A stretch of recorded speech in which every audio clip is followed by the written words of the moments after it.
ایک مرتبہ پھر آپ کو ARY ڈیجیٹل نیٹ ورک پر ضیوف الرحمان خصوصی ٹرانسمیشن حج کے موقع پر خوش آمدید کہتا ہوں. ناظرین کرام، ابھی ہمیں جوائن کیا ہے ہمارے بہت ہی قابل احترام ہیں، خطیب اہل سنت ہیں اور قائم مقام امیر تھے، اب دوبارہ سے نائب صدر ہو گئے ہیں، کیونکہ جب صدر صاحب تشریف لے جاتے ہیں تو آپ قائم مقام امیر ہو جاتے ہیں. نائب امیر ہیں جماعت اہل سنت سندھ، بہت ہی قابل احترام، بہت ہی پیارے. کافی دنوں کے بعد آج ان سے ملاقات ہوئی ہے، لیکن ان کو دیکھتے ایک تازگی کا احساس خود بخود وجود کے اندر بیدار ہو جاتا ہے. علامہ سید حمزہ علی قادری صاحب، السلام علیکم. وعلیکم السلام ورحمۃ اللہ وبرکاتہ.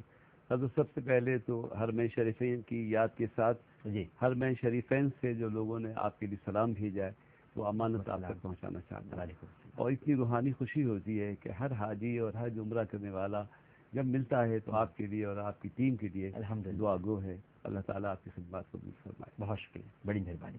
اور تشریف فرمائے ساتھ ہی ساتھ میں نے جیسا کہ پہلے آپ کو بتایا تھا وقفے میں بھی ہمارے ساتھ تھے خطیب اعظم ممتاز عالم دین مولانا محمد شفیع اکاڑوی رحمہ اللہ تعالیٰ کے صاحبزادے سواد اعظم اہل سنت حقیقی کے سربراہ مولانا اکاڑوی اکیڈمی العالمی کے سربراہ علامہ ڈاکٹر کوکب نورانی اکاڑوی صاحب. ایک مرتبہ پھر آپ کو خوش آمدید. شکریہ.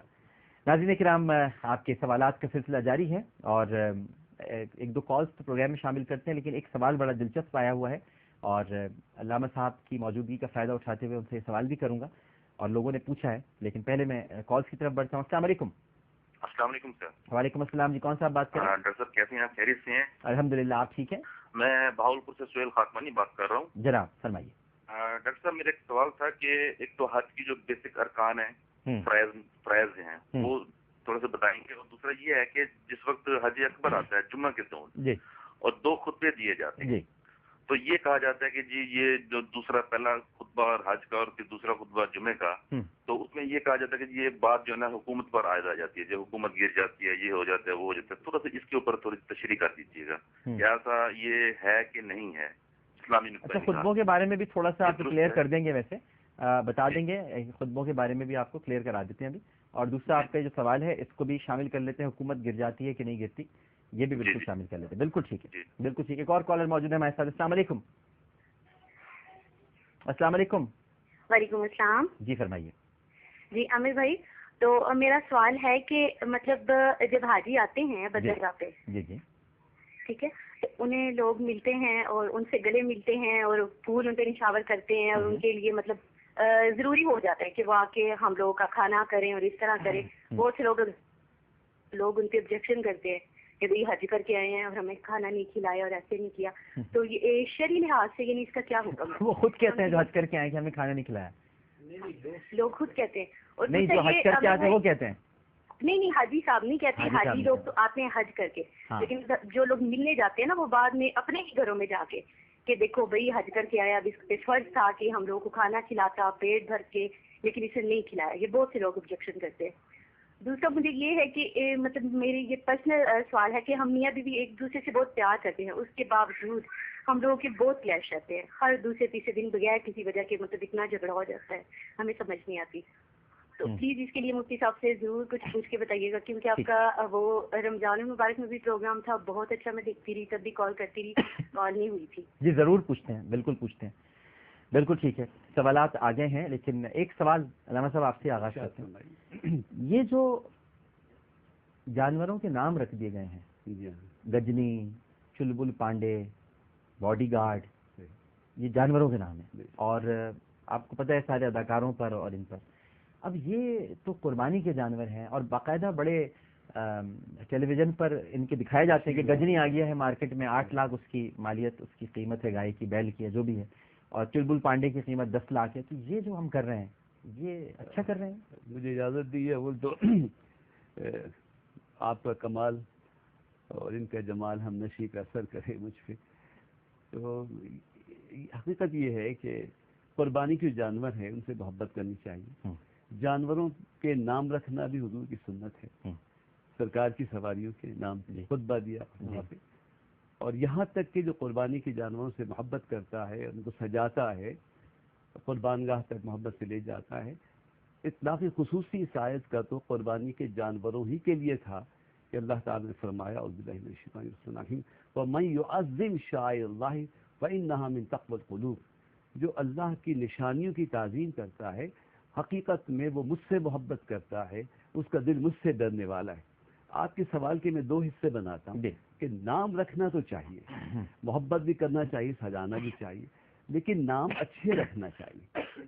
وہ جو کہتے ہیں نا غیر خدا اللہ کا نام جانور پہ نہ لو، تو ہم کہتے ہیں کہ جانور کو اللہ کے نام سے پکارو گے، ہمیشہ غیر اللہ کے نام سے پکارو گے۔ راجا رانی رکھیے جی، حضور صلی اللہ علیہ وسلم نے ایک دراز گوش کا نام تبدیل بھی کروایا۔ سرکار تو اللہ اکبر رسول کائنات ہیں، رسول الخلق کافہ، ساری مخلوق کے رسول ہیں۔ تو ایک جگہ دراز گوش کھڑا تھا، تو حضور صلی اللہ علیہ وسلم کی طرف سے محبت عقیدت سے دیکھا، سر جھکائے، تشریف لے گئے، تو آپ نے اس سے نام پوچھا، اس سے نام بتایا۔ حضور نے کہا نہیں، یہ تمہارا یہ نام نہیں، تمہارا یہ نام ہونا چاہیے۔ تو نام بھی تو رکھنا ٹھیک ہے، لیکن اب اس پر کافرانہ نام رکھے جائیں، اداکاروں کے نام رکھے جائیں، یہ تو اس شاعر کی توہین ہے۔ قربانی تو تقرب کا ذریعہ ہے نا، تو تقرب کیسے حاصل کریں گے یہ برے نام رکھ کر؟ یہ جو تقرب میں تین چیزیں ہوتی ہیں، ایک ہوتا ہے جو قریب ہونا چاہتا ہے، اور ایک وہ جس سے قریب ہونا چاہتا ہے، اور ایک وہ چیز جو وسیلہ بنتی ہے قربت کا۔ تو جو چیز وسیلہ بنتی ہے قربت کا، وہ تو ذات نہیں ہوتی جس کی قربت چاہتے ہیں، لیکن اس وسیلے کو اتنا ہی مقدس و پاک و صاف ہونا چاہیے کہ آپ کو اس کی قربت نصیب ہو جائے۔ یہاں تو معبود کی قربت، اللہ کی قربت چاہتے ہیں، تو اچھے نام رکھیں اور ان کی تشہیر بھی اس طرح نہ کریں۔ اور جہاں تک بہت قیمتی جانوروں کو ریاکاری تک دکھانا تو اور بات ہے، لیکن خود اپنی خوشی سے بہترین جانور لا کر ذبح کرنا، اپنی استطاعت کے لحاظ سے ذبح کرنا۔ اصل میں ڈاکٹر صاحب یہ جو فقہی مسائل کی باتیں تو ہو رہی ہیں، لیکن یہ جو حج کا سفر ہے نا، یہ محبتوں کا نسبتوں کا سفر ہے۔ یہ بندگی کا اگر عریضہ ہے تو یہ مظہر عشق کا فریضہ ہے، یہ بہت دیوانگی کا سفر ہے۔ اگر یہ رکن حج کا نہ ہوتا نا، اللہ اکبر، تو یہ اندازہ ہی نہیں تھا کہ اللہ کبھی یہ بھی چاہتا ہے کہ میرا نام زور سے پکارا جائے۔ اپنے گھر تمہارا جی چاہے مجھ سے ملنے کو، تو مجازن اس نے ایک گھر کو اپنا گھر کا فرما دیا کہ تم مجھ سے ملنا چاہو تو اس گھر کے پاس آنا، ایسا ہے جیسے میرے دروازے پہ کھڑے ہو۔ یہ عرفات میں آج جو قیام اللہ اکبر اللہ اکبر، اتنی عظیم وحدت ہے، اور ہر شخص تنہا اپنے رب کے حضور حاضر ہے۔ وہ جو فرمائے کہ مناسک، اور یہ ارینا مناسک ہے نا، وتب علینا انک التواب الرحیم، صرف حج کے مناسک ہی نہ سیکھیے، اس دعا میں یہ بھی ہے کہ یا اللہ میری توبہ کو قبول فرما۔ یعنی وہ مناسک تو آپ ظاہر ادا کیجئے، کیونکہ مثال کے بغیر مثال نہیں ہو سکتا۔ تو یہ جو مظاہر ہیں، جو تمثیلات ہیں، لیکن اندر ایک روحانی سفر ہے جو بندے کو رب سے قریب کر رہا ہے۔ بندہ اگر مال سے محبت کر رہا ہے تو مال تقسیم کرتا ہے، اپنے گھر سے محبت کرتا ہے تو گھر چھوڑتا ہے، ذی قارب کو زینت، ہر چیز چھوڑ کر رب کی رضا چاہتا ہے۔ تو حضرت یہ سارا سفر ہے جس میں اتنے مسائل پیش کیے جا رہے ہیں، بیان کیے، تو اپنی جگہ ہے اس کے۔ اور یہ پھر ایک بات یہ ہے کہ کتنی بھی محبت اور عشق ہو جائے، اللہ اکبر، محبت مقامات، کبھی مقامات سے گزر کر محبت ہوتی ہے، کبھی محبت مقامات سے گزارتی ہے، لیکن مقامات سے گزر کر کبھی مقامات سے گزر کر محبت ہوتی ہے، اور کبھی محبت مقامات سے گزارتی ہے۔ لیکن دیکھیے حج کا سفر بتاتا ہے کہ مقامات کا اور اوقات کا تعین تمہیں بتائے گا کہ تم حد سے کہیں نہ گزر جانا۔ اللہ اکبر، مقام کے بھی حدود ہیں، اوقات کے بھی حدود ہیں، اللہ اکبر، مناسک کے بھی میری واجبات اور اس کے تقدیم و تاخیر، اور پھر ساری محبت اور عشق کے باوجود شریعت غالب رہتی ہے۔ اللہ تعالیٰ قبول فرمائے۔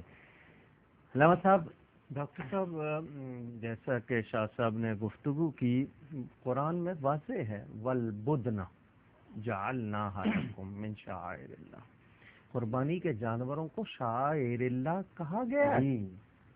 اب اس کے بعد پوچھنے کی بھی گنجائش نہیں رہتی کہ ان کے نسبت کسی ایسے لفظ سے کر دی جائے جو نہ تو اخلاق قبول کرے نہ دین قبول کرے، اور جو خدا کے باغی ہوں ان سے نسبت۔ جی ہاں، تو یہ جو کر رہے ہیں یہ گستاخی ہے، ان کو احساس نہیں ہے، یہ گستاخی ہے، اور اس گستاخی سے ان کو بجائے کسی فائدے کے شدید نقصان ہو سکتا ہے۔ یعنی وہ اتنے گناہگار ہوں گے کہ انہیں احساس نہیں، تو ایسی غلطی نہیں کرنی چاہیے۔ ٹھیک ہے۔